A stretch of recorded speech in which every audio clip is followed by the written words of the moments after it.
Guys, at this point, I'm just tired. And I think this is part of Justin Trudeau's ultimate evil plan to make me tired and just give in to his stupid arguments in favor of the carbon tax. I'm not going to, but for some reason, every single week, Justin Trudeau waddles up to a microphone and delivers the same dead talking points, trying to justify the existence of the carbon tax despite all of his contradictory actions on the carbon tax, thinking that at some point I'm just going to give in and say, okay, I like the carbon tax now, Justin. You've said the same thing 50 times in a row, 50 weeks in a row, and now I actually think the carbon tax is quite good.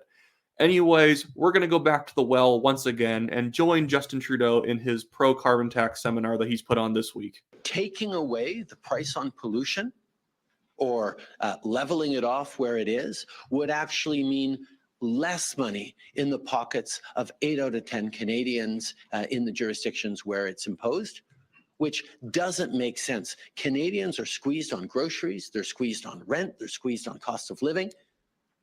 We are putting more money in their pockets 4 times a year with the Canada Carbon Rebate, and we're going to continue to do that.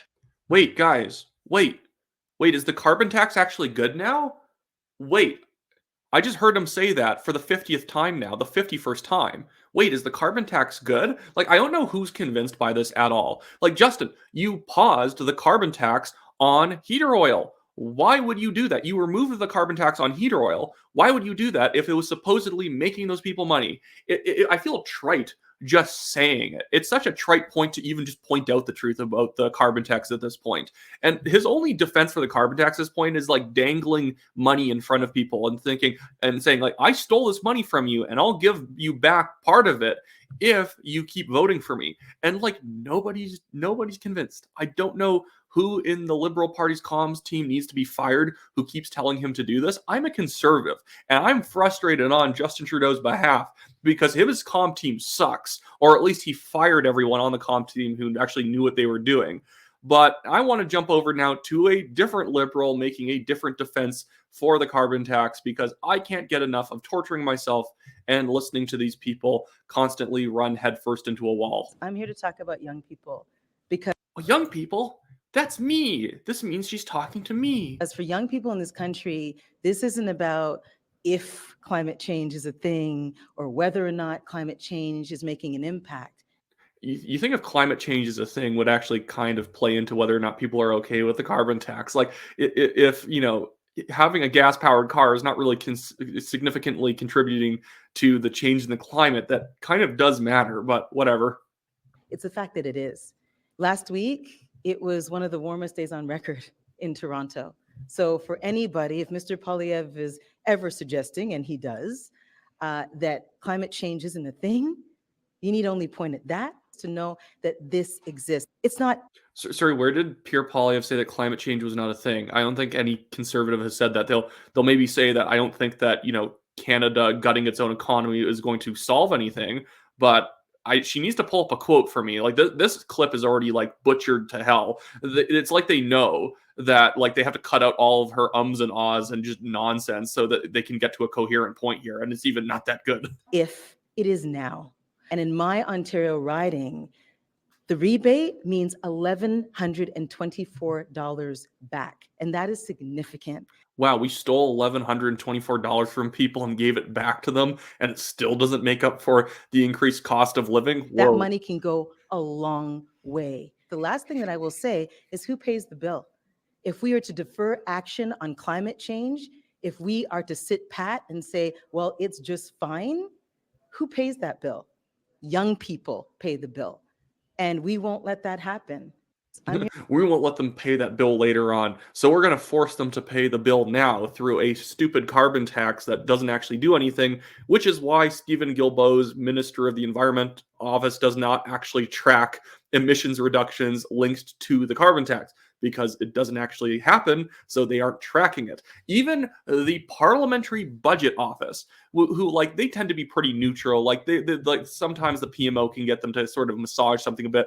Even they can't massage this. The carbon tax, according to their own math, is actually costing like the vast majority of people more money than it's putting back into their pocket.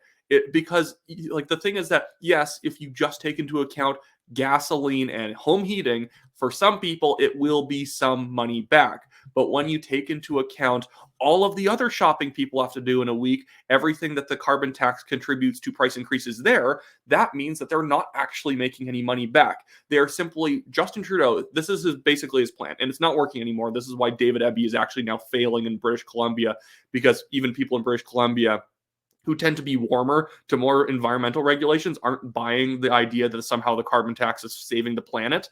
The Justin Trudeau's only way of marketing this is by stealing money from your back pocket and then showing you the big chunk of money he is handing you back, pretending like this has been some big win for you, even though if you just check your back pocket, you'll realize you're pretty much down the amount of money he just gave you. Whatever. Next week, Justin Trudeau will be back talking about how Pure Poly wants to take away the rebate from you, and he's making you poorer, and he doesn't take climate change seriously, and blah, blah, blah. And again, leaving you guys all on this, if you've never heard this before, like if you've never taken an economics class, probably a lot of you have, gasoline and energy are inelastic goods. It is a good where you could triple, quadruple the price of the carbon tax, and for the most people, like for the vast majority of people, they will not change their driving habits because they have to drive to work, they have to drive to go pick up groceries.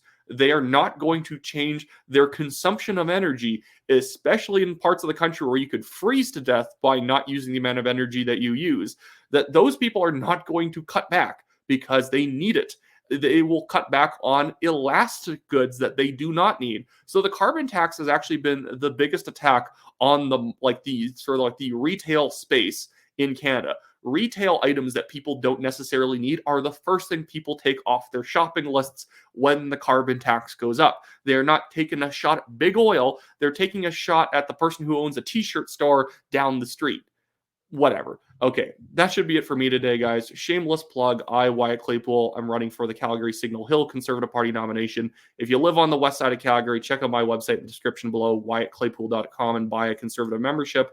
And then also, I have the legal fund for myself in the National Telegraph, also linked in the description below. If you like the work we do, help support us in this stupid fight we have with a developer, some billionaire developer who cannot actually prove we defamed him in any way, but is bullying us just to, in my opinion, gird up his reputation.